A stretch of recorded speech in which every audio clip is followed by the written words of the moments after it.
ورحمة الله وبركاته. وعليكم السلام ورحمة الله وبركاته يا شيخ. أهلا. كيف الحال؟ الحمد لله يا شيخ. نبدأ.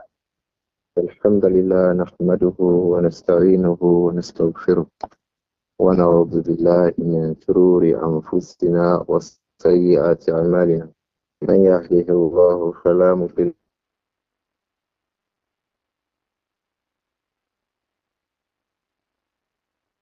له ومن يضلل فلا هادي له وأشهد أن محمدا عبده ورسوله صلى الله عليه وآله وسلم. أما بعد, our book is Kitabul Kabaair, the book regarding the major sins by Al-Hafiz Abu Abdullah Muhammad ibn Ahmad al-Zahabi. We all refer to him as Al-Imam al-Zahabi rahimahullah. He has mentioned to us Al-Kabair, and he started with Al-Kabiratul Ula, Ash-Shirku Billahi Ta'ala, and in Al-Kabiratu At-Thaniyatu, the second Kabira amongst the Kabair, he mentioned Qatlun Nafs, killing a soul. In the Muqaddimah of the book itself, Al-Imam al-Zahabi rahimahullah took us through a verse of the Quran, and that verse suffices as a Muqaddimah in itself, because the entirety of the Muqaddimah is based on it. And that is that statement of Allah subhanahu wa ta'ala in Surah An-Nisa. إن تجتنبوا كبائر ما تنهون عنه نكفر عنكم سيئاتكم وندخلكم مدخلا كريما. إن تجتنبوا كبائر ما تنهون عنه نكفر عنكم سيئاتكم وندخلكم مدخلا كريما. إن تجتنبوا كبائر ما تنهون عنه. If you avoid the kaba'ir, from those things that we have prohibited you, if you avoid those of them that are from the kaba'ir, nukaffir ankum sayyatikum, we will forgive you, I will forgive you those other minor sins, those sayyi'at, wa nudkhilkum mudkhalan karima, and I will grant you a honorable entrance into Al-Jannah. So, like I've always repeated, if anyone asks us, why are we busy with studying Al-Kaba'ir? We say we are studying Al-Kaba'ir because we want to enter Al-Jannah. Allah has promised that in tajtanibu kaba'ir ma tunhaun, if you avoid the kaba'ir, if you keep away from the kaba'ir, if you stay away from the kaba'ir, if you distance yourself from the kaba'ir, nukaffir ankum sayyi'atikum wa nudkhilkum mudkhalan karima. And it is not possible for us to stay away from al-kaba'ir unless we know the kaba'ir. So the first kabira we discussed was ashirku billah, and the last class was busy with al-kabira to thaniya, which is qatlun nafs, taking a soul.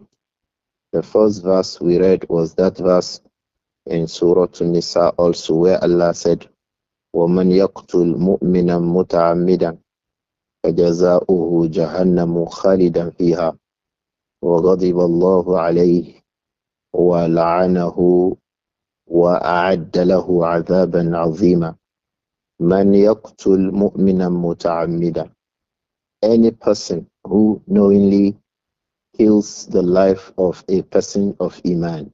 Man yaqtul mu'minan, anyone who kills a person of Iman, muta'ammidan, knowingly, or he did that because that person comes from the people of Iman. Allah said, فَجَزَاؤُهُ Jahannam, the reward for that action of his taking the life of a person of Iman is Jahannam. Khalidan fiha, he will remain in Jahannam for a very, very long time. وَغَضِبَ اللَّهُ عَلَيْهِ. Allah will be displeased with him. Allah's anger will be upon him. وَلَعَنَهُ. Allah, His curse will be upon him. وَأَعَدَّ لَهُ عَذَابًا عَظِيمًا. Allah has also prepared for him a very, very great, serious punishment. The second verse was that verse in Surah Al-Furqan.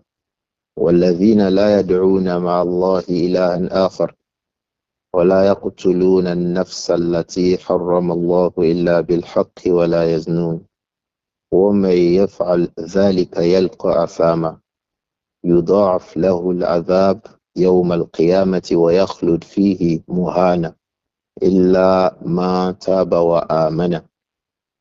The second verse, Al-Imam Al-Zahabi mentioned to show that qatlun nafsi, taking the life of a person, is from the Kabaair. Is that verse in Surah Al-Furqan. وَالَّذِينَ لَا يَدْعُونَ مَعَ اللَّهِ إِلَهًا آخَرَ. Allah mentions those who would not لَا يَدْعُونَ مَعَ اللَّهِ. They will not supplicate to or direct worship to any other deity together with Allah. ولا يقتلون النفس التي حرم الله إلا بالحق ولا يزنون. They would not also لا يقتلون النفس. They would not take the life of a person, of a human being. التي حرم الله. The life that Allah has made haram to be taken. Allah has made it haram. ولا تقتلوا أنفسكم. Do not kill yourselves. لا تقتلوا أنفسكم. This verse means that the individual should not commit suicide. لا تقتلوا أنفسكم. It also means that he should not commit murder. Allah says ولا تقتلوا أنفسكم. So ولا تقتلون النفس ولا يقتلون النفس التي حرم الله. Allah has made qatlun nafs haram. So the people of Iman, Ibadur Rahman, they will not do that. ولا يزنون. They will not also commit zina. But here it said illa bil haqqi. We explained in the last class. What are the rights? What are those things for which a person's life may be taken by right, by the authorities of Islam? We mentioned about four things. As-sayyib zani, a matured male or female who has become married and has had sexual intercourse in the marriage, who then now commits zina. Anybody who does that, it is a capital offense, and the capital punishment will be met to such an adulterous individual. May Allah protect us. The second person was an-nafsu bin-nafs. The case of an-nafsu bin-nafs is the case of a person who commits murder. If a person kills another person, there is qisas, there's retaliation against him. The third case is uh, tariku at-tariku li dinihi al-mufariqu lil jama'a. At-tariku li dinihi is a person who abandons Islam. The capital punishment will be met to him. The fourth group of people are those that Allah mentioned in Surah Al-Ma'idah. إنما جزاء الذين يحاربون الله ورسوله ويسعون في الأرض فسادا أن يقتلوا أو يصلبوا أو تقطع أيديهم. A lot of people will fall under this category, like armed robbers, like drug pushers, and all others. لأنهم يسعون في الأرض فسادا. Likewise, those who abuse and insult the Prophet Muhammad will also fall under this category. Why? They fall under الذين يحاربون الله ورسوله ويسعون في الأرض فسادا. So this is where these people fall under. Yet these people, we explained in the last class, they are to be handed over to constituted authority. The third verse we read regarding Qatlun Nafs occurs in Surah Al-Ma'idah when Allah said, Man qatala nafsan bighayri nafsin aw fasadin fil ardi فكأنما قتل الناس جميعا. Anyone qatala nafsan bighayri nafsin. If you take the life of a person, you are not taking his life because he had killed somebody. You are not taking his life out of retaliation. The man was just there innocent, and then you take his life. Aw fasadin fil ardi, or those who cause evil on the surface of the earth, such as drug pushers and the like of them. Allah said, Faka annama qatala nasa jami'a. They are like those who kill the entirety of human beings. Whatever makes you become so confident to take the life of another person, you can take life another one. You can take another one. That's why when a person kills another person, commits murder, they should also be allowed to face the capital punishment. Otherwise, they begin to do it again and again and again, as if they have killed the entirety of the human beings. May Allah protect us from this evil. The fourth verse, Al Imam al Zahabi cited under Al Kabira to Thaniya, was that verse in Surah At-Takwir. وَإِذَا الْمَوْءُودَةُ سُئِلَتْ بِأَيِّ ذَنبٍ قُتِلَتْ. Al-Maw'udah, they are young girls who, in the times before Islam, they used to be buried alive. Arabs hated to have girls as children for two reasons. The first reason is that they believe that girls will share from their wealth, eat from their food, but they will not work with them to earn. So they hated to have girls. The second reason they hated girls was they felt that men to have boys is a thing of pride in the society.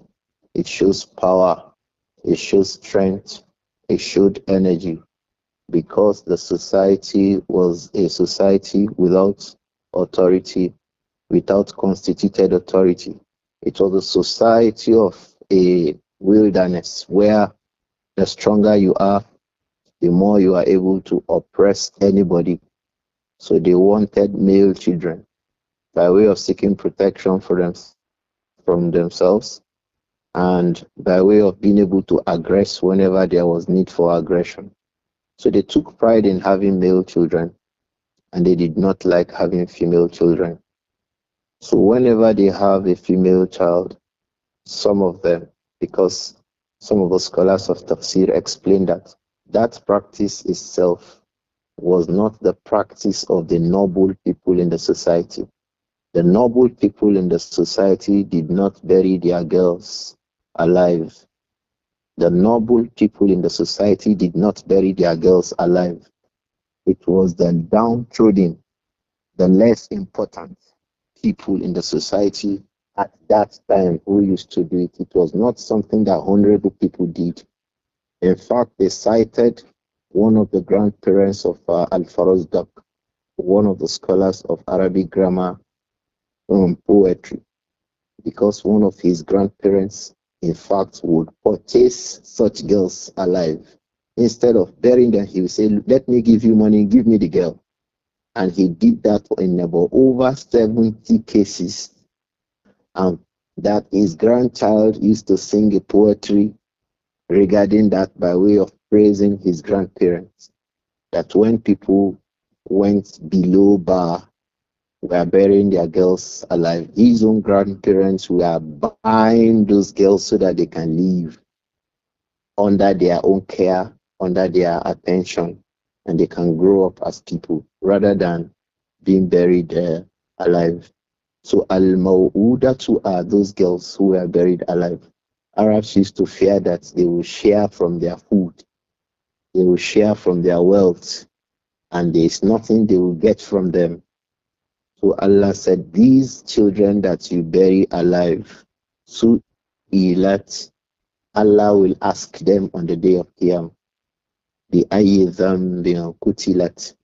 Well, why were you killed? What was your sin? He will ask those girls, what was your sin for which you were killed? That is by way of making the person who committed that murder be ready for the troubles of the murder. So the one who was murdered will be the one that Allah will ask. Just like he will ask Isa alayhi salatu wasalam, أَأَنْتَ قُلْتَ لِلنَّاسِ اتَّخِذُونِي وَأُمِّيَ إِلَهَيْنِ مِن دُونِ اللَّهِ.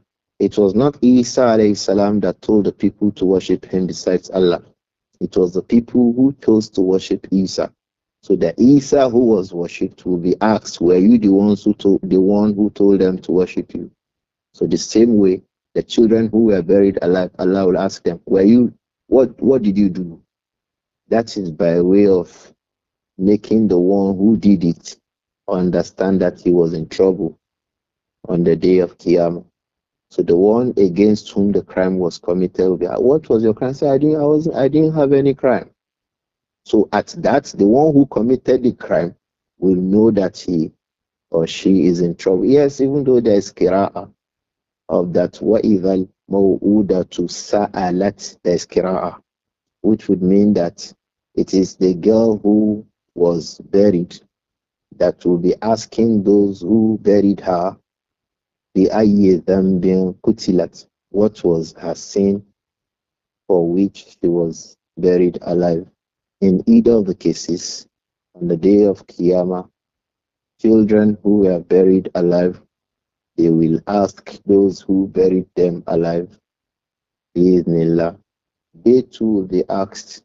So it's like saying, if they are asked, they will now ask those who buried them alive. The girls will be asked, وَإِذَا الْمَوْءُودَةُ سُئِلَتْ. Those who were buried alive will be asked, بِأَيِّ ذَنْبٍ قُتِلَتْ. What was the sin for which they were killed? They will now ask those who buried them alive, بِأَيِّ ذَنْبٍ قَتَلْتَنِي.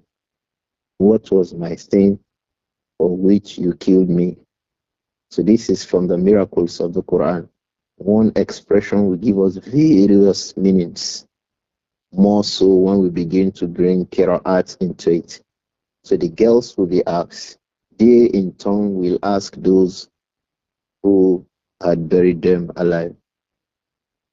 May Allah protect all of us from this evil.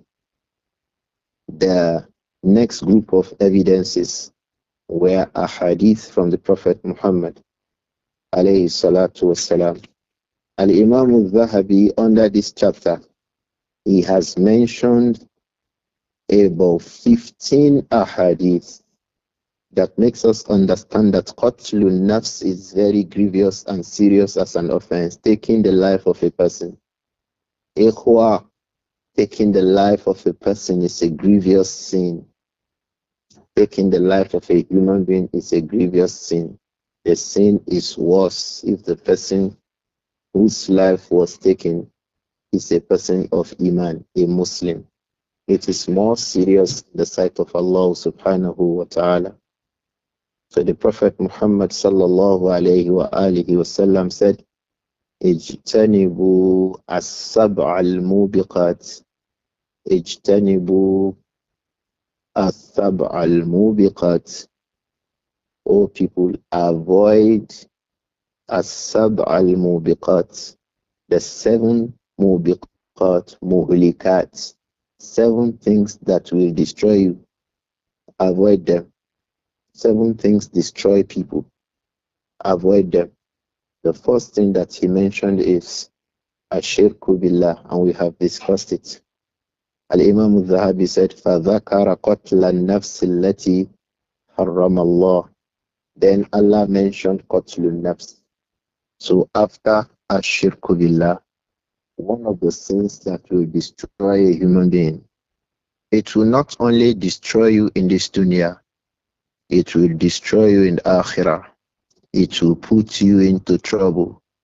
Even after Tawbah, you have questions to ask, to be asked. Even after Tawbah on the day of Qiyamah, there are questions that you will ask. because a tawbah will take away haqqullah from you. So it is remaining haqqul maqtul and haqqu awliya il maqtul. You will still be asked questions on the day of Qiyamah if you deliberately kill a person. May Allah protect us. So the Prophet said, alayhi salatu wasalam, ijtanibu as-sab' al-mubiqat, avoid the seven muhlikat, seven things that destroy. فَذَكَرَ قَتْلَ النَّفْسِ الَّتِي حَرَّمَ اللَّهُ. And thereupon, the Prophet sallallahu alayhi wasallam mentioned qatlun nafs, killing a soul, killing a life. The man was alive, you killed him. The woman was alive, you killed him. The young boy was alive, you stabbed him to death. The man was alive, you macheted him. You shot him with a gun. You killed her. All of these means by which people do all of these. It is trouble, ikhwa, on the day of Qiyamah and trouble in this dunya. Why? Qatlun nafs is muhlikun or muhlikatun. It is something that is destructive. It will destroy the murderer and it will destroy his akhirah. And that is why everybody has to run away from these evils. Run away from these evils. May Allah protect all of us. The hadith that follows that is the hadith of Abdullah ibn Mas'ud radiyallahu anhu. That one occurs on the next page. I hope that our brothers in charge of the screen will change to the next page. That occurs as hadith number 9. Al-Imam al-Zahabi said, rahimahullah, وَقَالَ عَلَيْهِ الصَّلَاةُ وَالسَّلَامُ. The Prophet sallallahu alayhi wa alihi wasallam also said, وَقَدْ سُئِلَ أَيُّ الذَّنْبِ أَعْظَمُ. The Prophet sallallahu alayhi wa sallam was asked, سُئِلَ أَيُّ الذَّنْبِ أَعْظَمُ. Which of the sins is most grievous? That question was asked by Abdullah ibn Mas'ud radiyallahu anhu. He was sitting with the Prophet. He became alone with the Prophet. People had left them. He said, let me quickly use this opportunity to ask the Prophet alayhi salatu wasalam a question.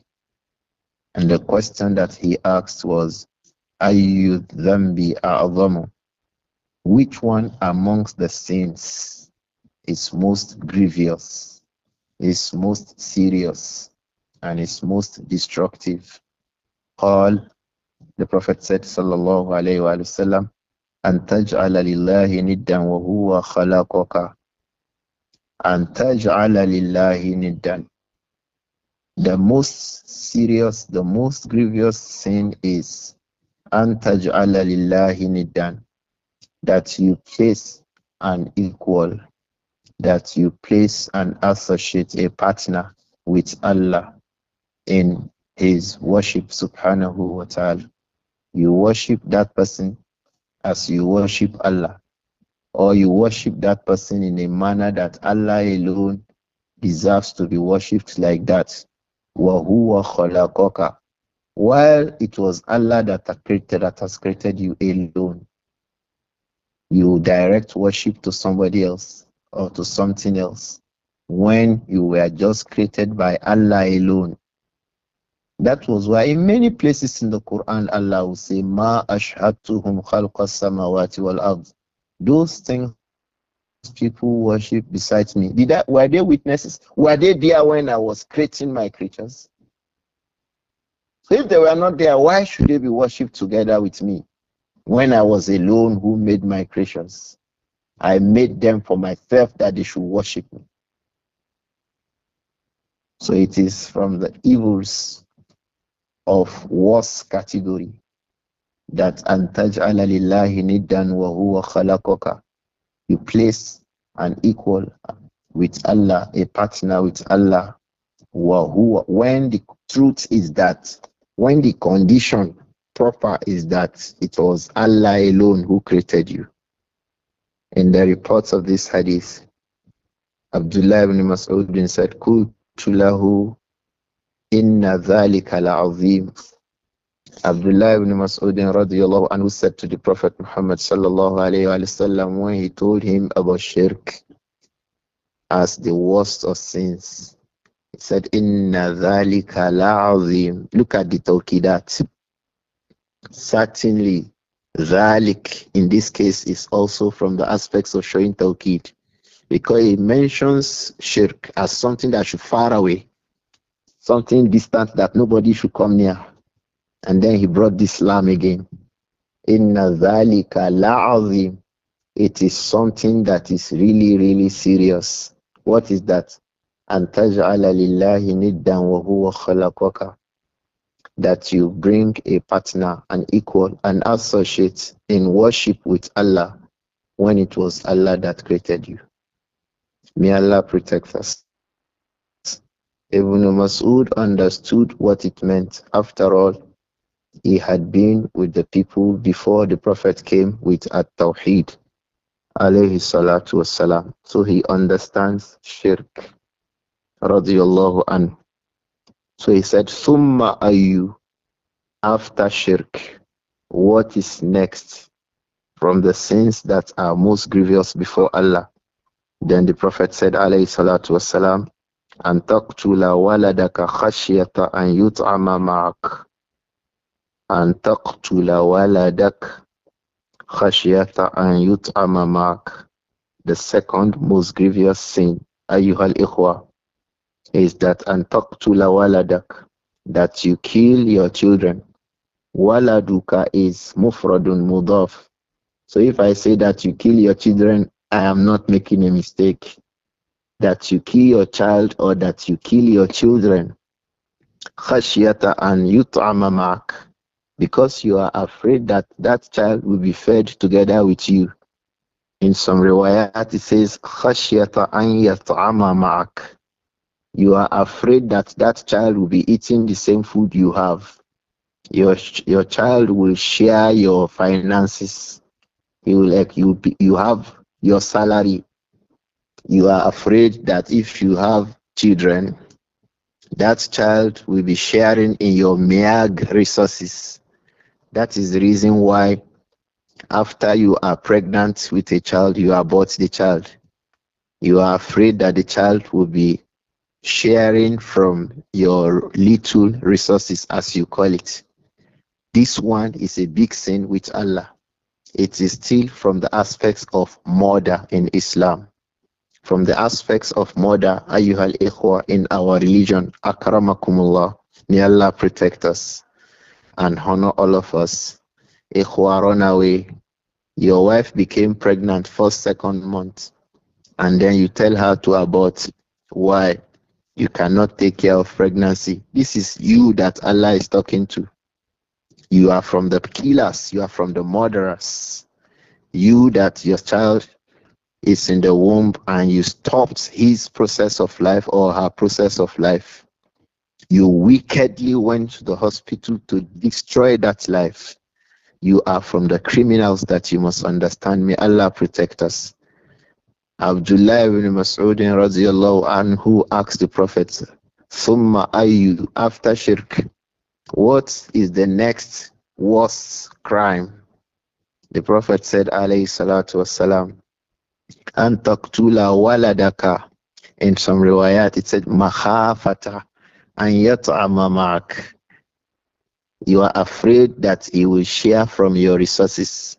And Allah had assured you. Allah said, وَلَا تَقْتُلُوا أَوْلَادَكُمْ مِنْ إِمْلَاقٍ لَا تَقْتُلُوا أَوْلَادَكُمْ مِنْ إِمْلَاقٍ. Don't let your imlaq, poverty, faqru, don't let it make you kill your children. Whether those children have come into being on the earth or they are just in the womb waiting to come on the earth. The fact is that they are already given to you as children. So as long as the children have become a child, you know there is a pregnancy, there's a child in the womb, or that the child is already born into life. We have seen people doing the two. When we were younger than this, we used to see people deliver a baby, they throw the baby in dustbins. I have seen one with my eyes when I was much, much younger, and we saw the girl, young. It was still alive. It was picked up by the state government then from the dustbin. People do this. Allah says, La taqtulu awladakum min imlaq. Do not kill your children because you are presently poor. Because you are presently a poor man, don't let that push you to kill your child. In another place, Allah says, Wala taqtulu awladakum khashiyata imlaq. Don't kill your child. Now you are not poor. You are just afraid that if you have those children, it can lead you to poverty. Unfortunately, this is what many agencies now do. They make people become afraid. Some of them may even encourage you to kill your children in an abortion. This one has led many women to, they have taken to a lot of pregnancy preventive measures because they are just, the reason is that they don't want to share their resources with their children. As long as this is the reason, it is unlawful. If it makes you kill a child, then you are a criminal. Allah said, وَلَا تَقْتُلُوا أَوْلَادَكُمْ مِنْ إِمْلَاقٍ. Elsewhere he said, وَلَا تَقْتُلُوا أَوْلَادَكُمْ خَشْيَةَ الْإِمْلَاقِ. خَشْيَةَ إِمْلَاقٍ. Whether you are poor now, don't kill your child. Whether you have some things now, but you are afraid that if you have many children, you will become poor, don't let that push you to kill your children. The Prophet said, Sallallahu Alaihi Wasallam, the second most serious, most grievous, most criminal sin is that antaqtula waladak, is for you to kill your child khashyata an yut'amamak, out of the fear that as you are fed, he is fed. You are fed, he is fed. That can lead you to poverty. When you now kill that child, you are a criminal. It is from the aspects of qatlun nafs, taking a soul. May Allah protect us. It is common now, especially in the name of abortion. Some women even go to abort out of adultery and out of fornication. That one is worse. You have two serious sins now on your head. You have the sin of fornication or the sin of adultery, and then you have the sin of taking a soul. La hawla wa la quwwata illa billah. You commit adultery or you commit fornication, you are firstly a criminal. And then you kill a soul, it worsens the crime. Each of them is serious enough to destroy the individual in his life and his hereafter. So you see now that Kabaair are things that we must run away from. Nobody will commit these Kabaair except the person is truly, truly a criminal. Ikhwa, let's not forget from the things we mentioned is that we are reminding ourselves about these so that anyone who had ever fallen into them will raise towards at-tawbah. Don't forget, we mentioned in the muqaddimah that one of the points in this book is that inna Allaha wasi'ul maghfirah. So whether you have committed qatlun nafs or you have committed ashirk, Allah will forgive you if you make tawbah. So the most serious sins, the first one is ashirku billah. The second one is antaktula waladaka khashiyata an yut'ama ma'ak. The second major sin is that you kill your child because you don't want him to share from your little resources, as you call it. Abdullah ibn Mas'ud radiyallahu anhu asked the Prophet again, sallallahu alayhi wa sallam, thumma ayu. Then after qatlun nafs, what is the next most serious sin? The Prophet said, sallallahu alayhi wa sallam, أن تزاني حليلة جارك أن تزاني حليلة جارك. The third most serious sin is that أن تزاني, that you commit zina with who? Halilata jarika. Halila fa'ila ko. And that expression refers to a person who is the halal of your neighbor. What does that mean? The halal of your neighbor is the wife of your neighbor. Somebody is resident with you as your neighbor. He has the right to be protected as a neighbor. Even in the Arabs, in the era of the Arabs before Islam, in the days of Jahiliyyah, the Arabs protect the wives of their neighbors. They have many poems regarding that, that shows the importance of protecting the honor of the wife of your neighbor, because they are exposed, they are vulnerable. You know them, you see they go out, they come in. One of the Arabs say, وَأَغُضُّ طَرْفِي مَا بَدَتْ لِي جَارَتِي. أغض طرفي وأغض طرفي ما بدت لي جارتي حتى يواري جارتي مأواها. وأغض طرفي, I will lower my gaze, my glance. ما بدت لي جارتي, for as long as my female neighbor, the wife of my neighbor, she's in a place where I can see her, I will ever lower my gaze. Hatta, until yuwari jarati ma'awaha, until my female neighbor, the wife of my neighbor, goes into her ma'awa. We have told us what is ma'awa, a place of rest and stay, meaning once I see my neighbor passing, I remove my eyes. So one of the worst sins amongst the Arabs is that a person now begins to spoil this woman. You begin to talk to her until you are able to remove her attention from her husband to yourself. So she pays attention to you. Afsattaha ala zawjiha. You have destroyed her for her husband. That is your first sin. And then you commit zina with her. And then you make her become used to that evil. There are so many sins the scholars connected to this. So it's not just zina. One of the scholars says zina can be as so bad depending on the person who did it. Look at a sayyib, a woman who is married or a man who is married. The zina is different from a young boy or girl who have not married. So you see, zina can be serious depending on who committed it. Zina can be serious depending on man fu'ila bihi, the person on whom it was done. If it was done on a woman, it's different from if it was done on your qariba, maybe your relative.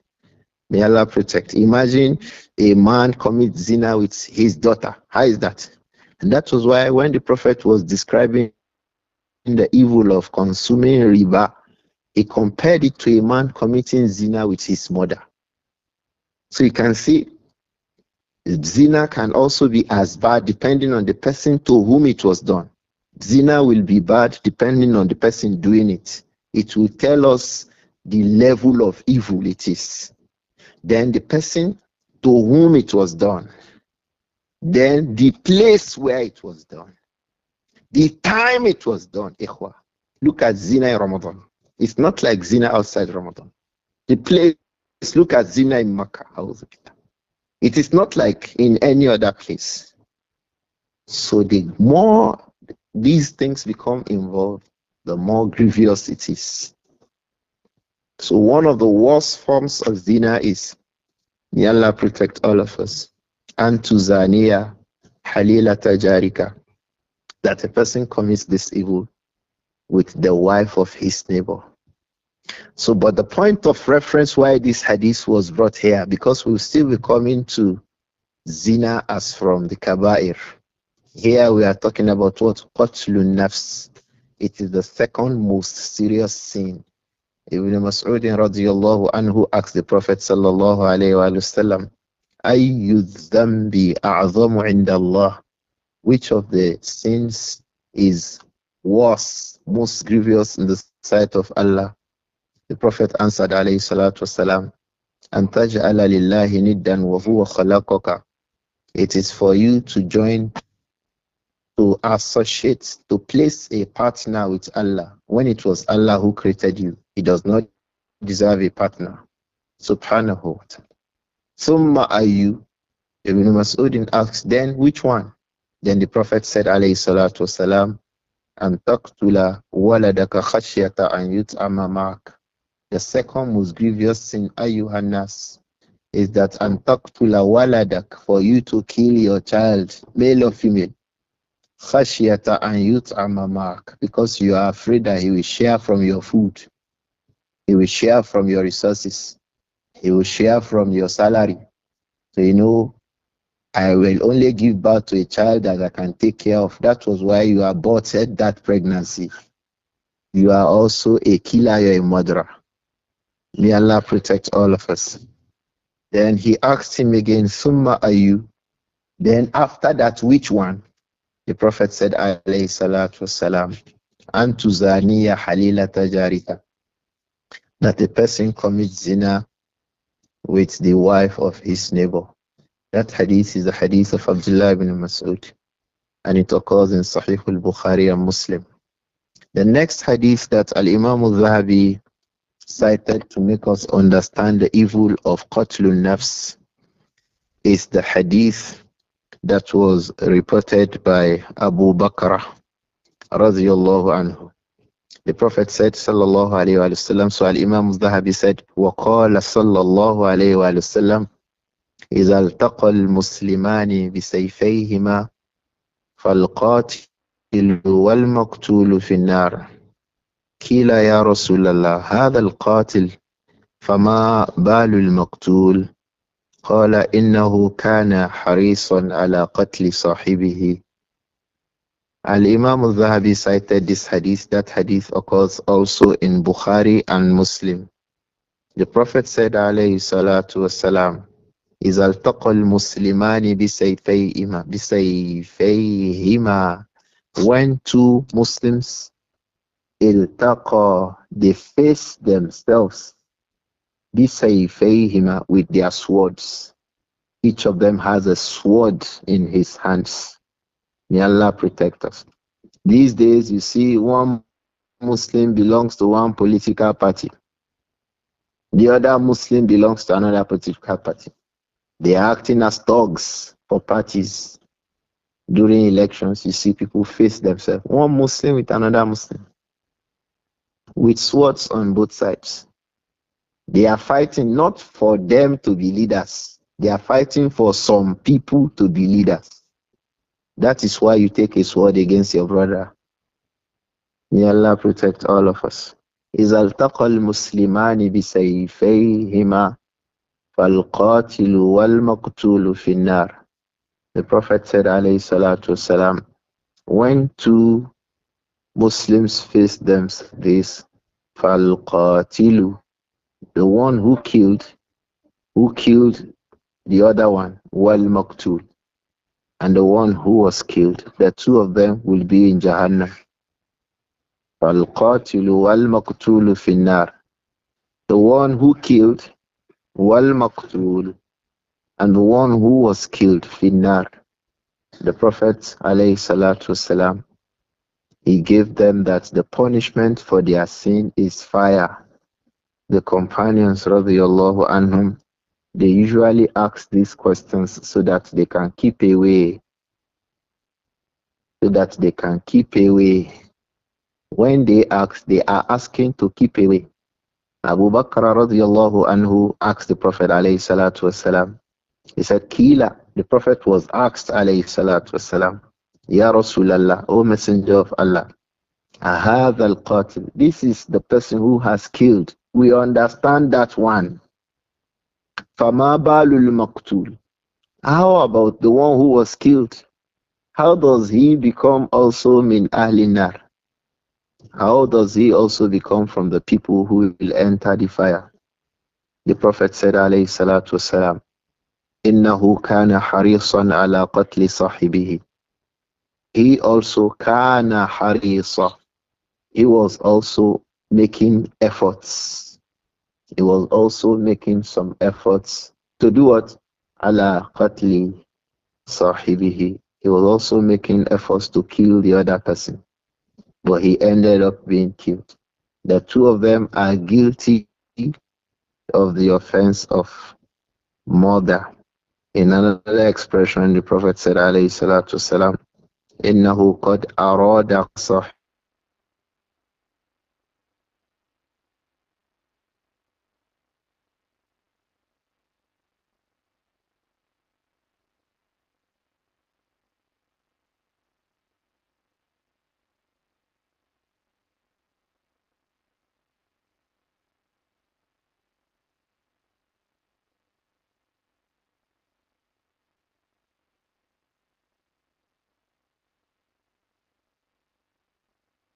عظيما. All of these are sufficient to make a person avoid this evil of taking the life of a person. And anybody who has ever done it before, my dear brother, go and seek serious tawbah from Allah. There's no way out without tawbah. Go and look for good means of tawbah. Go and look for tawbah, sound tawbah, tawbatan nasuha, and then increase in your good deeds. If it has ever happened that the life of a person has been lost from your hand, go and start looking for good tawbah. The hadith we just read occurs in Bukhari and Muslim. In the hadith that followed it, Al-Imam al-Zahabi said, rahimahullah, وقال صلى الله عليه وآله وسلم. The Prophet Muhammad sallallahu alayhi wa alihi wasallam also said, لا يزال المرء في فصحة من دينه ما لم يتند بدم حرام ما لم يتند بدم حرام لا يزال المرء في فصحة من دينه. The Prophet said alayhi salatu wasalam, and this hadith is from the hadith of the companion radiallahu anhu. Is from the hadith of uh, Abdullah ibn Umar radiallahu anhuma. I think Amr ibn al-As also has a riwayah of that hadith. A number of the companions have reported it. لا يزال المرء في فسحة من دينه. Sa'a. The individual will continue to be upon vast favor from Allah. He'll continue to enjoy in his religion. He will be managing himself here and there in his religion. لا يزال المرء في فسحة من دينه. He will be going forth and backwards in his religion, observing his salah, fasting Ramadan, paying zakah if he's able, going for umrah, attending programs, attending madrasa, taking care of his wife, taking care of his children. You see this kind of freedom that he's enjoying. That is how he will be. ما لم يتند بدم حرام. As long as lam yatanadda, as long as his hand is not become wet with what? Bidamin haramin, with blood that is haram. As long as your hand is not wet from haram blood, anta fi fushatin fi dinik, you have a lot of space You have a lot of chance inside your religion. Chance to do well. Chance to even make mistakes sometimes and quickly correct the mistakes. These are chances. But once you have a blood on your neck, it is problem for that individual. May Almighty Allah protect all of us. This hadith occurs in the Musnad of Al-Imam Ahmad. It also occurs in Sunan al-Tirmidhi by Al-Imam al-Tirmidhi. The Prophet Muhammad sallallahu alayhi wa sallam said, لا يزال المرء في فسحة من دينه ما لم يتندى بدم حرام. The individual will continue to be upon openness, freedom, free chance, vast opportunities in his religion. As long as lam yatanadda bidamin haramin, he has not gotten wet. Blood has not touched his body from another person's life. When you have not, you are free like this, brother, enjoy your freedom. Never let it happen that someone else's blood comes out from your own hand. And don't forget when he says, وَلَا تَقْتُلُوا النَّفْسَ الَّتِي حَرَّمَ اللَّهُ إِلَّا بِالْحَقِّ. He has told us what is al-haq. We've told us about that. We have about 4 groups of things. An adult who commits zina. If they commit zina and the government, after trial, says the person should be stoned to death, the government will do and prepare how that person will be stoned to death according to the laws of the Sharia. So, Azani was Zaniyatu, Sayyibu Zani. The second one is An-Nafsu bin Nafsi.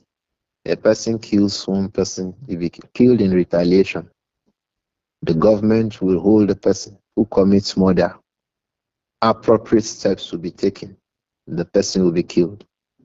The third one, At-Tariku lidinihi, the one who abandons Islam. Al-Mufariku lil Jama'ah. When he abandons Islam, he abandons the rest of the Muslims. That is a capital offense. He rose in insurgency against the rest of the Muslims. So it's a capital offense. The other ones, they're a group of people. Innama, like we told us, Allah mentioned them in Surah Al-Ma'idah. الَّذِينَ يُحَارِبُونَ اللَّهَ وَرَسُولَهُ يَسْعَوْنَ فِي الْأَرْضِ فَسَادًا. They go to war, they declare war against Allah, war against the Prophet Muhammad, alayhi salatu wasalam, and then they spread evils on the surface of the earth. This one will involve armed robbers. It will involve drug pushers who may be sentenced to death. It will involve those who abuse the Prophet sallallahu alaihi wasallam. It may involve those who abuse Allah and commit blasphemy and the like of that. They are all a group of people under that verse. May Allah protect all of us. So the individual, apart from getting involved, maybe is now a staff of the prisons who will be in charge of taking the life of these groups of people, or that he's part of the Muslims who stoned an adulterous male or female to death. This is lawful. But outside these ones, as we have described it, if you take the life of a person, you are in trouble. May Allah protect all of us. The next hadith, in all of these, Al-Imam al-Zahabi wants us to understand the gravity of qatlun nafs, taking a soul, killing a soul. It's a very, very serious offense from the Kabaair. It will prevent the person who does it from Al-Jannah. So if you want to enter Al-Jannah, you must avoid it. Allah told us, we've read that verse repeatedly. إن تجتنبوا كبائر ما تنهون عنه نكفر عنكم سيئاتكم وندخلكم مدخلا كريما. If you avoid تجتنبوا كبائر ما تنهون عنه, if you avoid this kabair, you enter Al-Jannah. So we are saying it so that we can avoid it. If we avoid it, bismillah, we hope for Allah's Al-Jannah. In Hadith number 12, in page 96 on our screen, Al-Imam al-Zahabi said, rahimahullah, telling us more, giving us more ahadith about the evil of taking the life of a person. And that's why when we read these ahadith, when Christians say that our Prophet Muhammad alayhi salatu wasalam was bloodthirsty, I say, what are you saying? This man who prohibited us taking the life of people, sallallahu alayhi wa sallam, is he the one that you are saying that he spread his religion with a sword? You only have 4 conditions that can make you take the life of a person. And you are not the one to do that. Constituted authority will do that. Are all capital offenses in a country just less than 4 groups, 4 things? Someone commits adultery, male or female. Someone kills a person, male or female. Then someone abandons the religion and carries war against the rest of the country, against the rest of the people.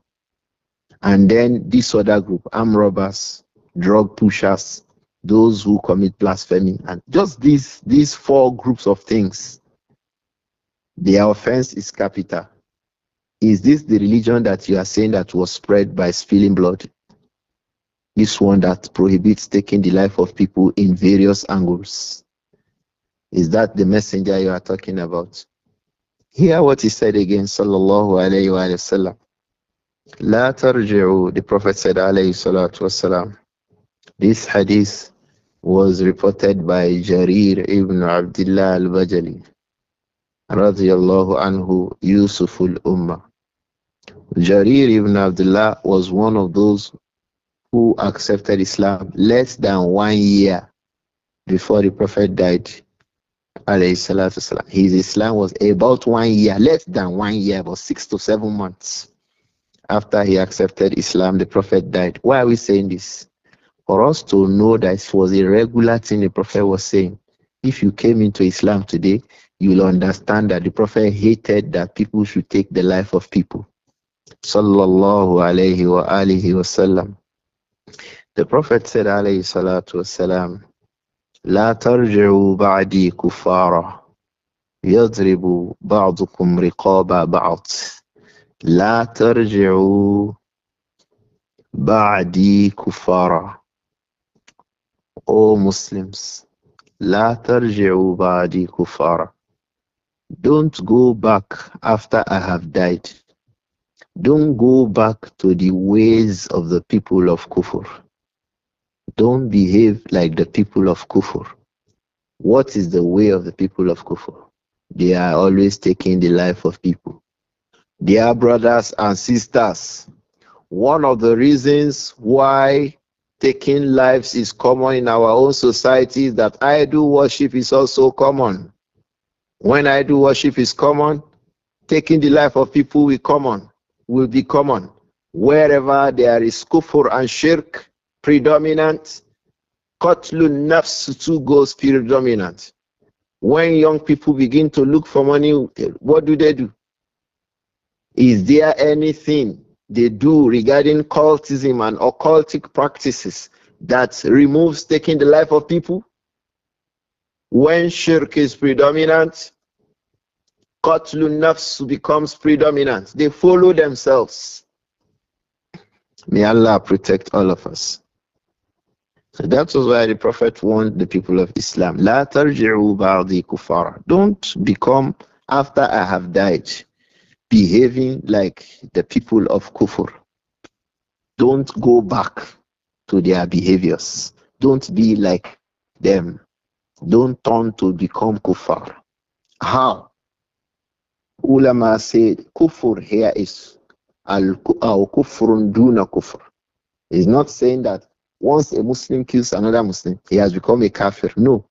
But to go on taking the lives of people without haqq, without the right, as we have explained, it is from the way of the people of kufr. Don't do that. So he brought it of Syria. What was that? يَضْرِبُ بَعْضُكُمْ رِقَابَ بَعْضٍ. You go on, begin to kill yourselves. Darbur riqab, cutting your necks. This one kill this one, this one kill this one. Don't behave like that. The way kuffar behave. Don't go back to that lifestyle again. So meaning that Islam was a religion that really takes care of the life of the human being. Look at the Quran says if you take the life of a person, faka annama qatala nasa jamia. Is this the religion that you say they spread it because they were just killing people? The Prophet warned against taking the life of the people.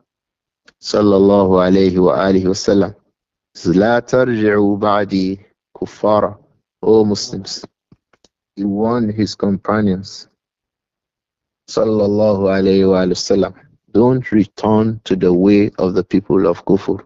What were they doing? يَضْرِبُ بَعْضُكُمْ رِقَابَ بَعْضٍ. For you to now, a group of you begin to cut the necks. It was expressive. A group of you begin to cut the necks of another group.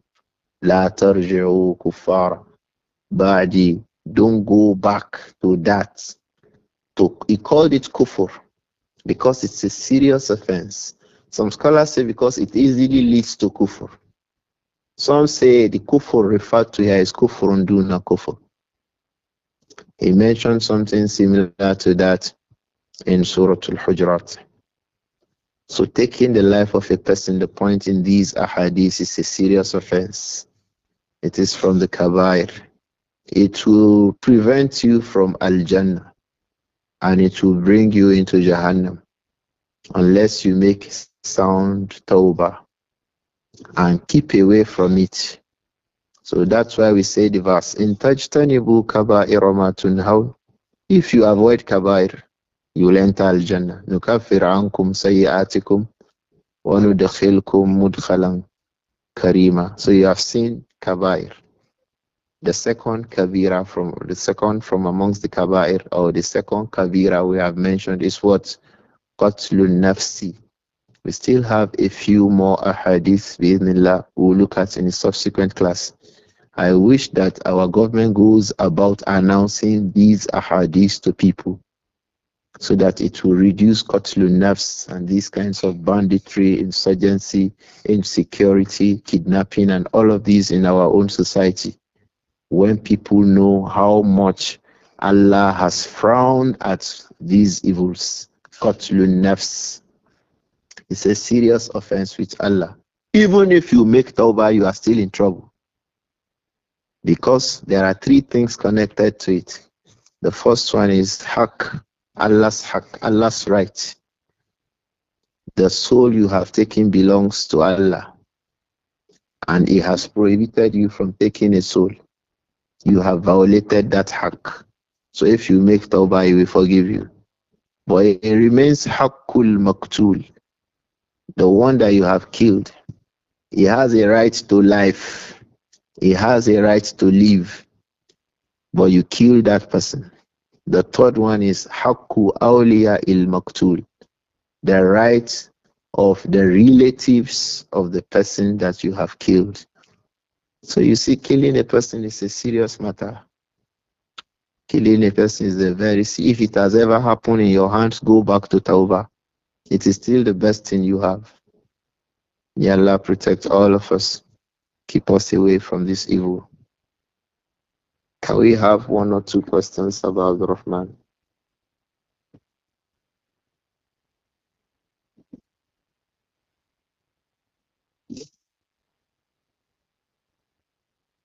نعم شيخنا أحسن الله إليك.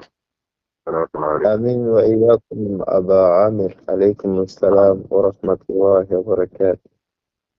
Now, the first question reads, جزاكم الله خير شيخنا.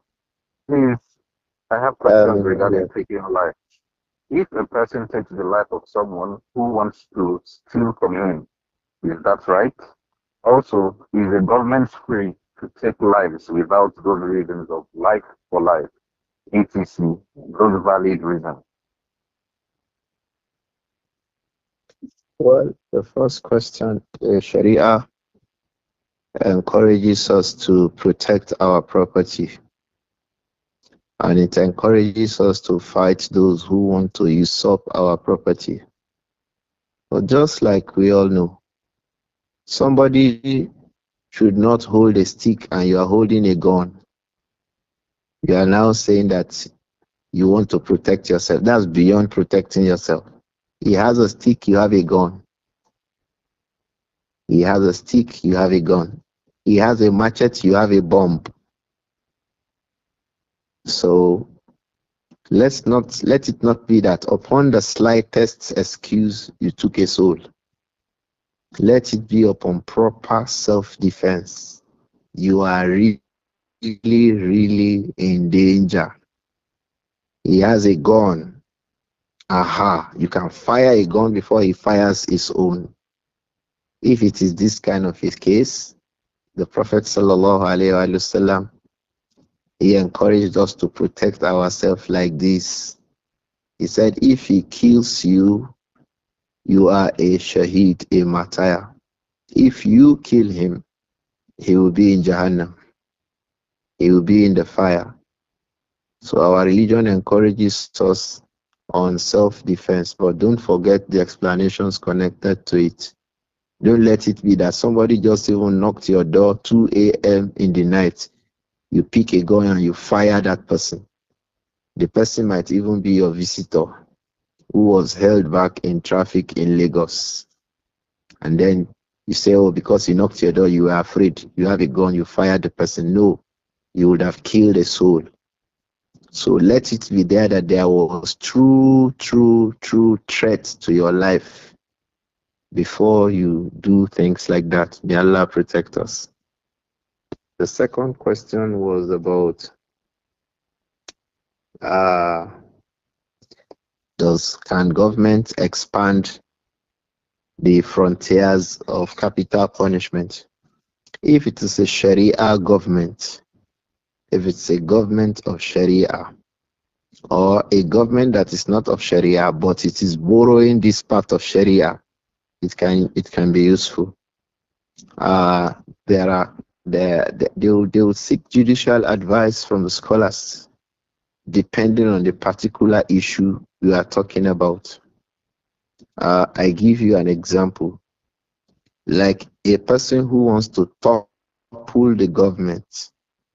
Maybe they committed a coup or the like of that. Can they be killed according to the laws of Islam?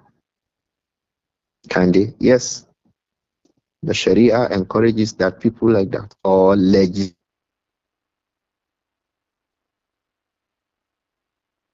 that people like that may be killed. Salatu wasalam, that man atakum wa amrukum jam'un inda ahadin minkum. Anyone who comes to you when your affairs is in the hand of one person, one of you, he says, Faktuluhu, he says, kill that second person. So if the country is under a rule, the other one commits a coup, yes, we still have a rule in the Sharia that people who attempt to topple a government may be killed. So Islam still allows that. So there are particular cases like that if you give examples. Like young people used to speak against the capital punishment for drug pushers. Say that's verse in the Quran. Many scholars use it. That وَيَسْعَوْنَ فِي الْأَرْضِ فَسَادًا إِنَّمَا جَزَاءُ الَّذِينَ يُحَارِبُونَ اللَّهَ وَرَسُولَهُ. Many countries in the world, both Islamic and non-Islamic, that is the law they have adopted. Drug pushing is a capital offense. So like that. So it depends on the case. It will find a place in the Sharia one way or the other. If it does not find a place, then it is not lawful to make it a capital punishment. I hope that it is clear about the Rahman.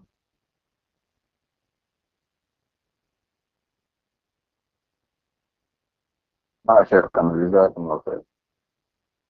Ameen, Ameen, wa iyyakum. No. My other question is, Assalamu alaikum wa rahmatullah. May Allah preserve our Shaykh upon goodness. Says, what is the case of the one who is in doubt as to whether he is responsible for the death of a soul or not? E.g., giving a sick person a medicine, then later realizing it expired even when the giver has been taking the medicine himself. What should such person do?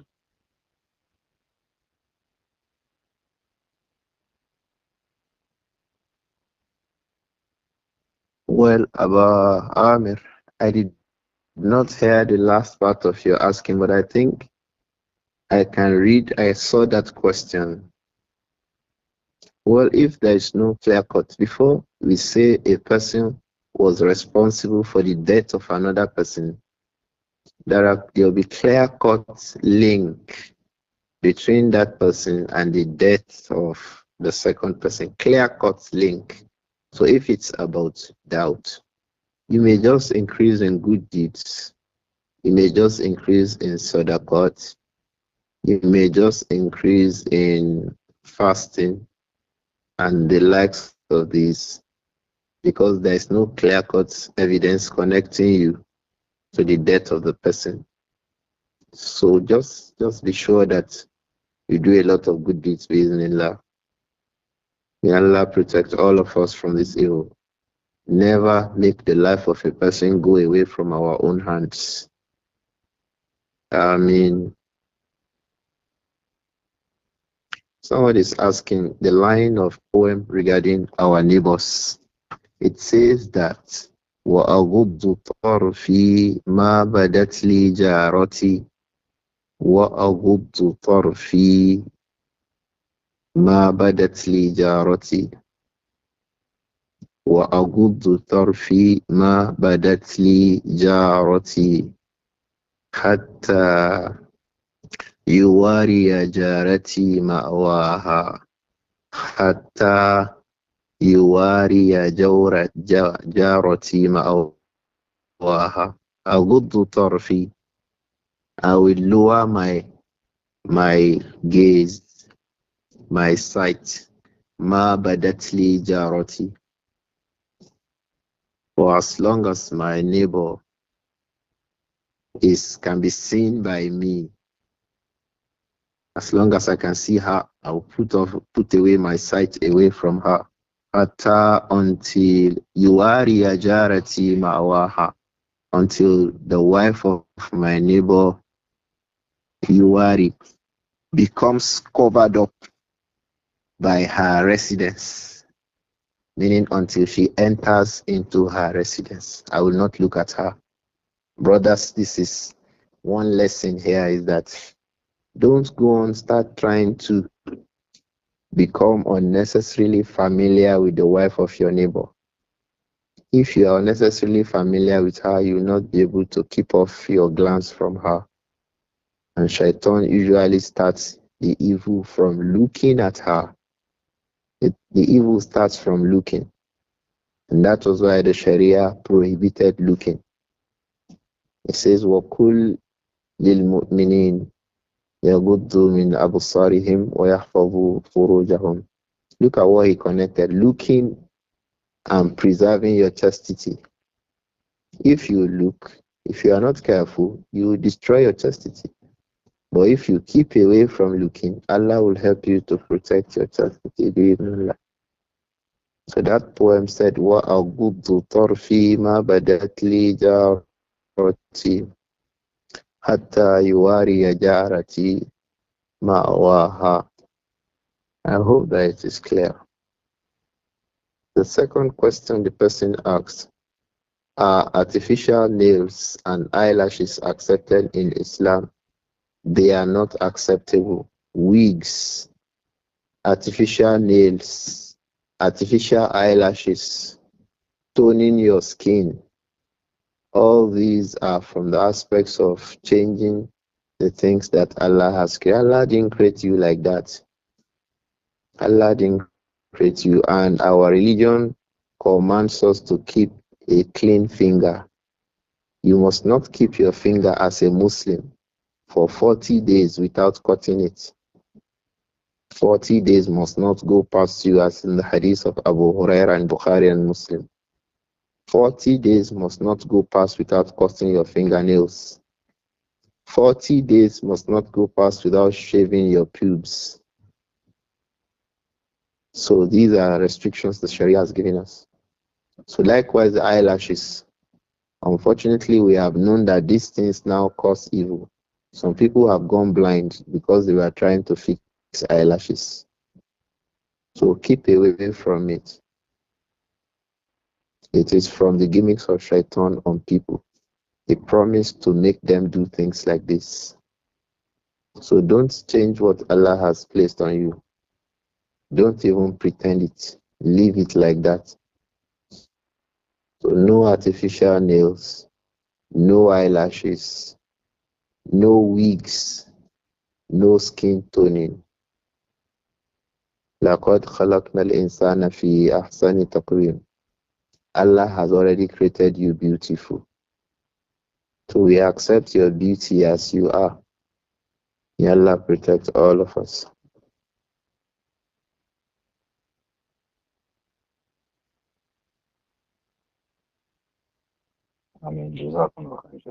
Abu Amir. Ameen, you're welcome. The time is already fast spent, but the matter is really, really heavy. Are you feeling the heaviness too, Abu Amir? نعم شيخ. May Allah protect us. Can we have one more question before we call it a day? We are 18 minutes past the time.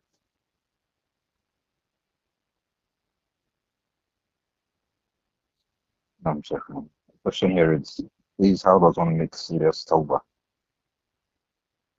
The way to make serious tawbah, we have been repeating it and will not stop repeating it. The first thing about tawbah is to stop the sin. A young girl bleaching, a young girl having eyelashes. If you want to make tawbah, the first thing is to do what? Stop bleaching, remove those eyelashes. A girl who has wigs on her head, she wants to make tawbah. The first stage is start losing those wigs. You have a boyfriend you are going about with. You want to make tawbah, the first thing is to send a message to him to stop every kind of relationship with him immediately. May Allah protect us. The first step to tawbah is to stop the sin immediately. The second step to it is you regret even ever doing it before. Why was I in this thing before? Why would a young girl go about committing zina before? Why? Why will you do that before? What were you looking at before? Were you in your right senses before? Why were you toning before? Why were you wearing wigs before? What were you looking at before? So you regret even ever getting into it before. That is the second stage. The first stage, you stop it immediately.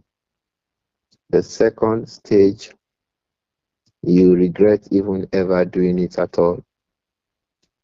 The third stage is to ask Allah to forgive you. Allah forgive me. Allah forgive me. Allah forgive me. And the fourth stage is that you determine that you will never ever go back to it again. You will never go back to it again. This evil that Allah has made me see as evil, I will never do it again. The fifth one is that if it has the right of people, you return their rights to them. If you have people's shoes with you, you stole. You stole people's clothes. You stole people's money. You stole people something, property belonging to people. You return it to them. If it is from government, you return it to the government account. Go and return it now. Those things can make you be in Jahannam on the day of Qiyamah. That's why may Allah protect all of us. If it is that you took the life of a person, you see that when you make tawbah, he has gone. There is no way you can return his life to him. So the Prophet told us, sallallahu alayhi wa sallam, that on the day of Qiyamah, the man will come to you. His body is oozing in the blood that you killed him. And he will be asking you, he will hold you before Allah. He will asking you, Lima qataltani, what did I do to you that you killed me? So there, that is where your good deeds will be given to him to pay back his right to life that you took. You killed him, so you will get your good deeds given to him. If your good deeds have all been spent, his own sins become heaped upon you. That was why in Al-Ma'idah, when Allah described the two children of Adam, the other one said to him that if you kill me, أن تبوء بإثمي وإثمك فتكون من أصحاب النار. تبوء بإثمي وإثمك. You will carry my sins on your head together with your own sins. The heaviness of these two sins will make you be from the people of Jahannam. فتكون من أصحاب النار وذلك جزاء الظالمين. So you see, Tawbah, if it has to do with killing, it's a serious matter. Very serious. But if you are sincere with your tawbah, maybe Allah will free you on the day of Qiyam. Maybe if you are sincere with tawbah, if a sin has to do with the rights of people, maybe if you are sincere, Allah will forgive you. He will help you settle those rights on the day of Qiyam so that you go into Al-Jannah without punishment. Because that one too will happen. Allah will liberate some people, even if they did not even make tawbah. Not to say some who would have made tawbah. So some people will still be freed. They will go to Al-Jannah. Maybe because of their sincerity. Maybe because of the dua of their children. Maybe because of one good deed they used to do on the surface of the earth. Allah will look at it and just overlook all these other sins for them. Say, go. Oh Allah, this is what we beg you for. So this is Tawbah. But you can see that Tawbah about Qatlun Nafs is serious. May Allah protect all of us and forgive all of us.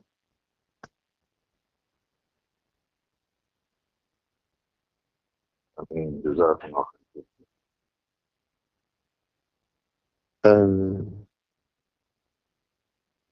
Assalamu alaikum wa rahmatullahi wa وعليكم السلام ورحمة الله وبركاته. السلام عليكم. barakatuh.